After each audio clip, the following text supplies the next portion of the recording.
இந்த ஆயுள் ரேகை வெட்டு துண்டு இல்லாம இருந்து, புத்தி ரேகை வெட்டு துண்டு இல்லாம இருந்து, இருதய ரேகை வெட்டு துண்டு இல்லாம இருந்து, இந்த சனி ரேகை என்று சொல்லக்கூடிய விதி ரேகை வெட்டு துண்டு இல்லாம இருந்து சூரிய ரேகை இருந்துருச்சுன்னா அவர் சந்தோஷமாக வாழ பிறந்தவர், அவருக்கு சந்தோஷமான வாழ்க்கை உண்டு.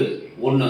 ரெண்டாவது, ஒரு சில பேருக்கு சந்தோஷம் அதுவாக வரும், ஒரு சில பேர் அவர்கள் ஏற்படுத்தி கொள்ள வேண்டும். ஒரு எடுத்துக்காட்டுக்கு போனோம்னா, நமக்கு தலையில முடி நிறைய இருக்குன்னு காத்து அடிக்கும் போது இந்த முடி மறைக்கும் கண்ணை, அப்படி எடுத்து விட்டுட்டு போயிட்டே இருக்கணும். அதே மாதிரி வாழ்க்கையில் ஒரு சில பேருக்கு சந்தோஷம் தானாவே சேரும், ஒரு சில பேர் அந்த தடைகளை விலக்கி கொண்டால் சந்தோஷம் கிடைக்கும், ஒரு சில பேருக்கு முயற்சி செய்தால் 3 விதமான சந்தோஷம் கிடைக்கும். தானா கிடைக்கிற சந்தோஷம், நம்மளா முயற்சி பண்ற சந்தோஷம், முயற்சி பண்ணாலும் லாஸ்ட்ல தான் கிடைக்கக்கூடிய சந்தோஷம்.